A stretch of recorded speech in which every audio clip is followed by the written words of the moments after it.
Hey guys, what's up? It's Ripe again. In today's video, a Karen thought my blind son is an employee and ended up slapping him when he refused to obey and serve her. Here is what happened in this r/idontworkherelady story. As you probably guessed from the title, my son is blind. He has been since birth, and from the age of 10, he has had a guide dog. He is 17 now. He is independent, but it's often better if either myself or my wife accompany him with some things, which we are more than happy to do. He also likes to come with us on errand runs where he will try and do things on his own while knowing we are close by. One of these errand runs is grocery shopping.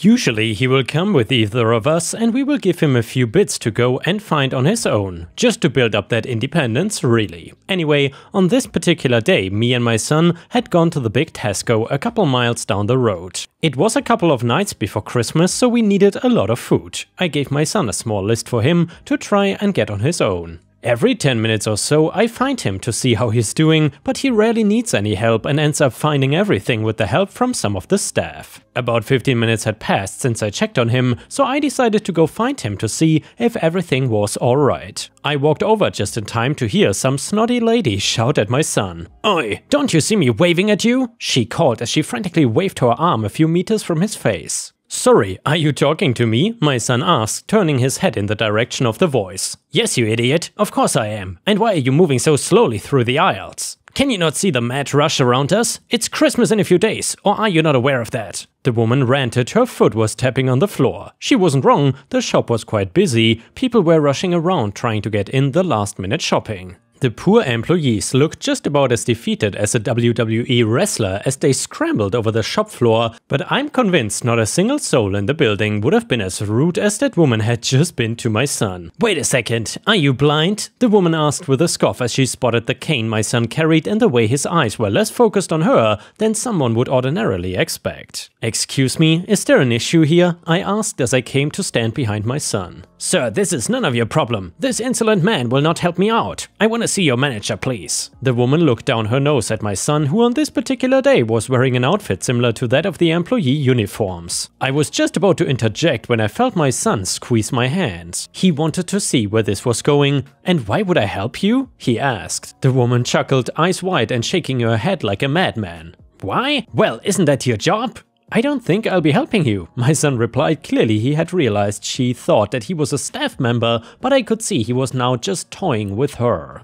"Excuse me, how dare you? I want to speak to your manager right this instant," she began, and then she clocked the guide dog my son had. "I cannot believe this. I'm gonna need some compensatory therapy after this trauma. Gosh, the absolute state of this establishment has really plummeted. Go and get your manager now." We both stared at her. Her face was swelling up. I'd never seen someone so angry over nothing. "Absolutely," my son replied as he turned and walked away. I followed him, and once around the corner he let off a small chuckle. "What a horrible woman," I stated. "Yeah, well, I hope she waits there for the rest of the day." My son did not seem too fazed by the interaction, which I was glad of. We carried on shopping like normal and forgot all about the woman. Well, until we ended up wandering down that same aisle once more. She was now sitting on the floor where we left her. "You!" she screamed, pointing at my son. "Where's your manager? Why did you leave me waiting for over 30 minutes? That's ridiculous." "Are you the manager?" she questioned me at the end. "No," I replied. "Answer me, boy. How dare you leave me waiting for so long, only to not even come back with the manager?" Her face quickly returned to its red state, and I also saw that in her shopping cart numerous items had been opened. I guess she got hungry from waiting. "Alright, I guess this has gone on too long," my son started, only for this ridiculous woman to slap him as hard as she possibly could across the face. "What's the matter with you?" I screamed at her as I rushed to my son's side. "Why are you getting involved?" she yelled back. "This is my son, he doesn't work here, you absolute idiot." I glared at her as my son rubbed his face. He did not seem too badly affected, but I could already see a bruise forming around his eye. "What do you mean he doesn't work here?" she asked, her face darkening. "He is not an employee here, so stop asking for help.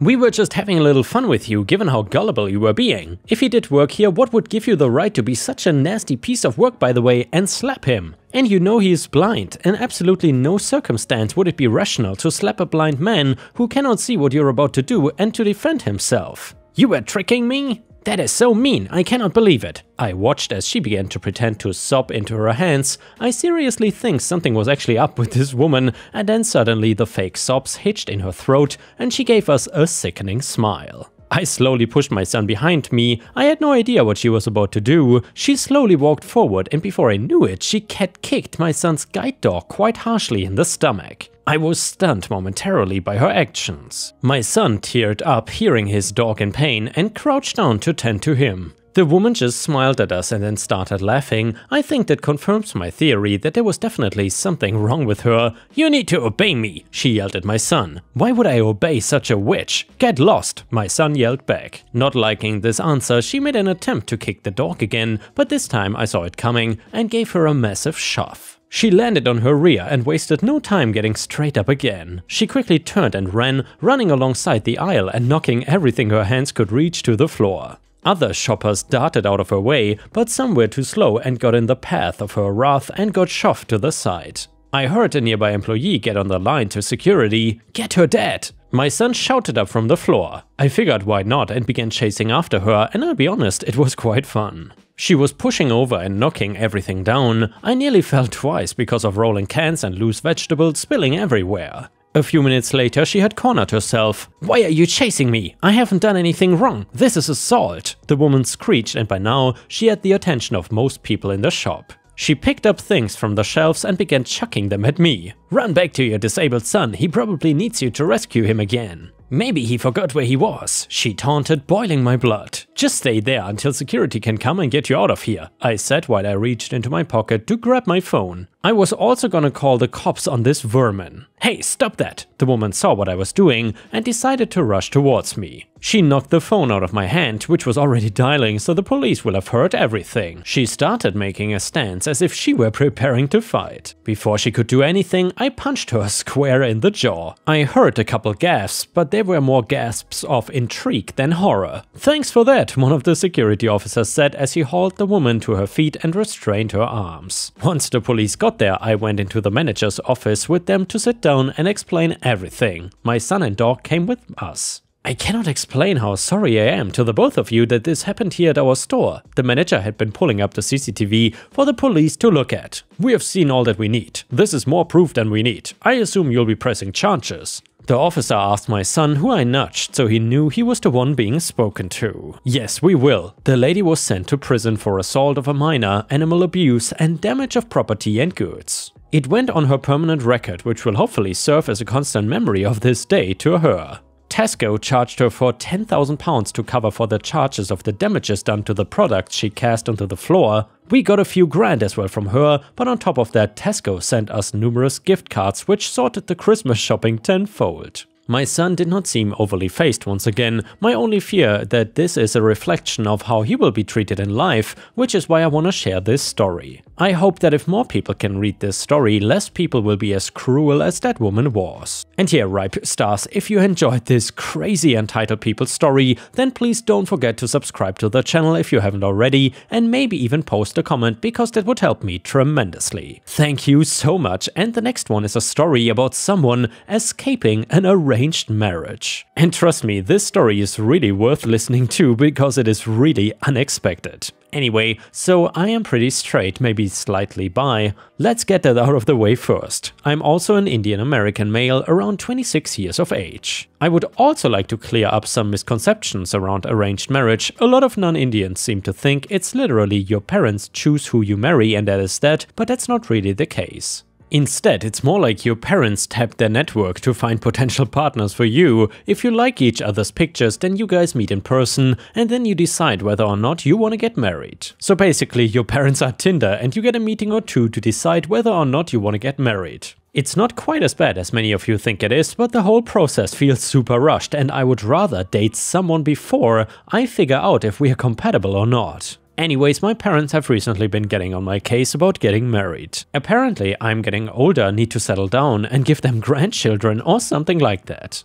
Basically, every time I see them, which is fairly often since they live close by, they have a new potential match for me, a picture of some new girl, and ask me if I would be willing to meet her. It's honestly super annoying, but I'm too non-confrontational to really put my foot down and say, I don't want an arranged marriage. After all, if I do, there would be an argument or at minimum some interrogation about why I don't want one. Anyways, I was thinking of ways I could get them to stop harassing me about getting married, and the idea in the title popped up in my head. So I decided it would be a lot easier to just come out as gay and then to explain why I did not want an arranged marriage. My parents were fairly conservative, but were not the types to disown their kids, and if I just said I was gay, I would have solid reason to not get an arranged marriage. I did not like girls, so that's what I ended up doing last time I was visiting. They were showing me pictures of some girl, and I just looked at them in the eyes and said, Mom, Dad, I am gay. They got really quiet and awkward and asked me if I was sure, and I said yes. My mom told me they would love me no matter what and to do what makes me happy. My dad was a lot more awkward and quiet, but later gave me a similar talk about how he was a bit uncomfortable with the idea, but recognizes that times are changing and I should do what makes me happy. Overall, I do feel kind of bad because of how genuinely my parents seemed to respond to me, but was happy with the result. They stopped giving me arranged marriage proposals and stopped showing me pictures of girls. Well, that is, until last weekend I visited them as usual and was greeted by my mom, who was more excited than usual. She sat me down and pulled out a binder with a bunch of pictures of guys. Apparently my parents had spent the last month or so looking for any and all gay Hindu Indian men who I could potentially marry. So now I am dealing with the exact same crap, but instead of being greeted with pictures of cute Indian girls, I get to see pictures of gay Indian dudes instead. Screw my life. At this point the plan is to either find a girlfriend and tell my parents that she totally turned me straight, or maybe marry a twink or something, I don't know. Update to the story, I got an update for you guys. I read all the comments on the original post from the people telling me to just tell my parents, questioning whether or not I was really straight, laughing at the admittedly fairly funny situation I'd got myself into, and a couple of people who were straight up mean. And well, at the end of the day though, posting here probably gave me the final push to do something, so the weekend after I'd made the post, I visited my parents as always and resolved myself to tell them the truth. However, when I got there, my mom has always pushed the binder in my hands and I kind of lost my resolve to tell her. I decided to just play along. It was then that I remembered the people on this thread who made fun of me for liking femboys and questioned whether or not I was really straight. I kind of took that to heart and decided to look at the binder of dudes in earnest to see if I liked any of them. And to be honest, I'm really glad I did. Most of the dudes were unattractive as expected, but I found a dude on there who I legitimately think is cuter and more feminine than the vast majority of girls I've seen. I told my mom I liked him and she kind of joked around asking me what the point of being gay is when I wanted a dude who looked like a girl anyways. She talked to his parents and we had a meeting set up over Zoom, and overall it went really well. Me and him have a bunch of common interests, we are both massive weeps and history nerds, and he also disclosed that he apparently cross-dressed in private, which only made me like him more. In the end though, we both decided we didn't want to rush into marriage and wanted to do a dating trial run of sorts. I told my parents and they were fine with it. My dad literally just told me that as long as we have marriage as an eventual goal and don't have intercourse before marriage, they did not mind if we dated. Y'all, this whole crap show could have been avoided. Although I'm glad it wasn't. Luckily, he lived in the same state as me, but he was still a 3 to 4 hour drive away, so mostly we've just had Discord calls and spent time together gaming for the past few weeks. This Saturday, though, we finally managed to meet up in person and have a date, and honestly, I think I'm kind of in love. The dude is cuter than any girl I've ever met, but unlike most girls, he's actually into the same things as I am. Anyway, we ended up having a great day out on Saturday, and I ended up staying at his place over the weekend, though surprisingly I kept my promise to my dad and somehow avoided having intercourse. Anyways, I'm now back home and extremely happy with my decision to lie to my parents. Then again, is it really lying if it turned out to be true? I really do like him and will probably ask him to marry me a couple months from now if nothing goes wrong. And yeah, ripe stars, let me know in the comments what you think about these more light-hearted / wholesome stories that I do lately. I think it's nice to have a little bit of variety here and not only these hard-hitting serious stories. Hey guys, welcome back, it's Ripe again. In today's video, a crazy entitled Karen neighbor and her friends trespass on my property to swim at the lake. She ends up calling the police on my children, claiming that they are swimming there illegally and that she owns the land. Here is what happened. Let's dive right into the story. I own a lake property and part of what I own is a good chunk of the lake. I really enjoy basically owning half a lake because it gives me and my family a lot of freedom to have fun on nice days. While the lake and area right before it is considered my private property, I'm fairly relaxed when it comes to other people wanting to use the lake or area right at the edge. I did not want to be one of those people that had all this area and then refused to let anybody else use it on really hot days, or worse, even charge for it. I came up with a system that I felt was pretty fair. If somebody in the neighborhood wanted to use the lake, the biggest thing was that they had to ask me first. Depending on what they wanted to do, I would usually say yes, but sometimes I had to tell people no. I had a group that wanted to camp at the lake edge and I wasn't comfortable with them staying overnight on the property. Most of the time though, it was families wanting to give their kids a break from the heat by having a dip in the water and were gone usually within a couple of hours. My second rule was that they had to clean up any messes or they wouldn't get my permission a second time. I was not about to be playing cleanup to a bunch of people. Now, you might be thinking right off the bat, this is a bad system, letting anybody on the property, but for a few years it worked without any issues. The signs claiming that it was private property stayed up of course, and when I told people no, they understood. But then one day, my daughter had friends over and they wanted to go for a swim. Since they are only 11, I wanted to sit outside where I could keep an eye on them. At the same time, staying far away enough to give them their privacy to talk about things and stuff without me hearing. That was when I noticed a group of about 10 people hanging out near the edge of the lake with a barbecue and some people in the water. The girls went to have fun, and while I kept an eye on them, I was trying to figure out how to approach this situation. Since it had never happened before, I was worried about confronting them in a too aggressive manner.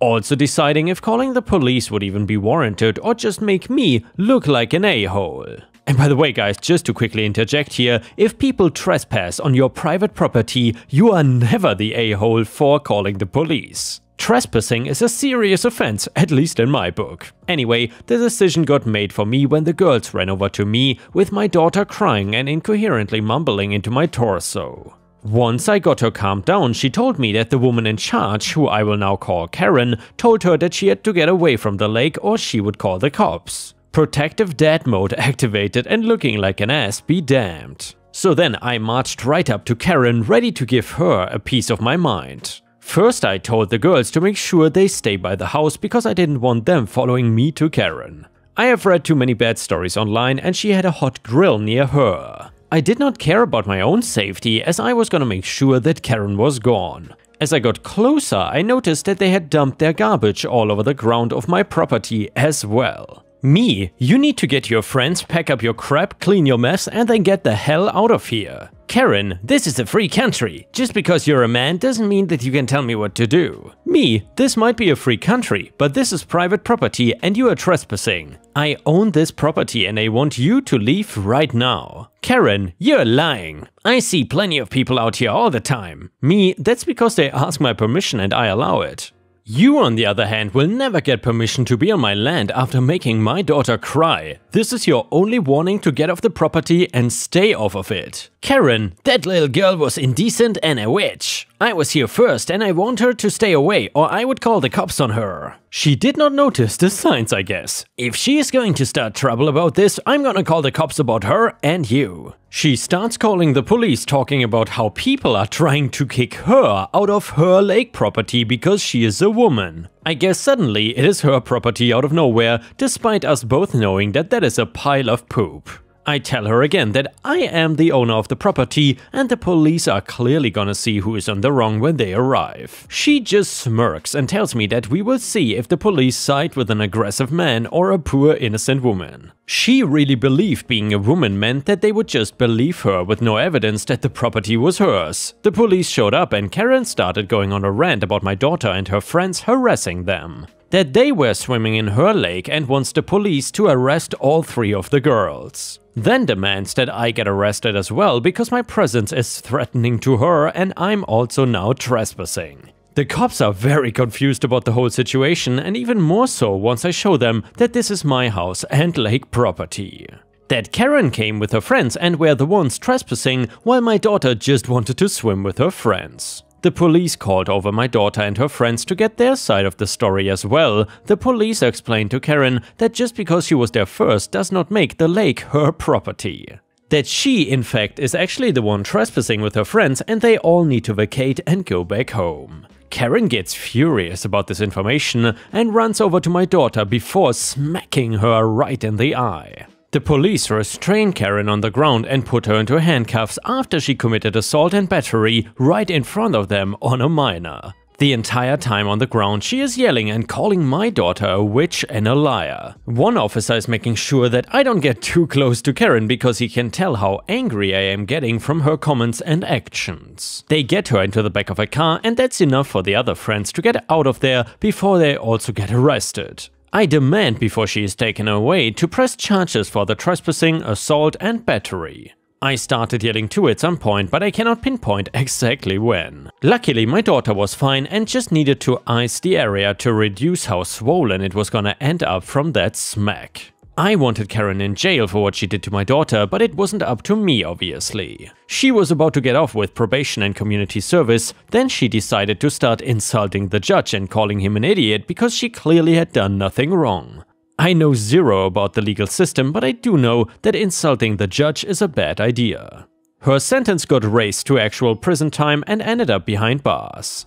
I still have the same policy with my property, and other than that one incident, things went back to running smoothly. I just know if I ever catch a trespasser again, I'm gonna call the police first thing and hopefully avoid another situation like this one. And yeah, Ripe Stars, I gotta say, these Karens are just getting crazier and crazier, and if you're not careful, they just love to claim that they own your property. And with this, we have reached the end of the video. However, if you cannot get enough of my content, please check out my endless playlist, where you can find thousands of hours of content. In addition, please don't forget to subscribe to my channel to not miss any of my daily uploads. Thank you so much in advance, and I hope to see you again tomorrow.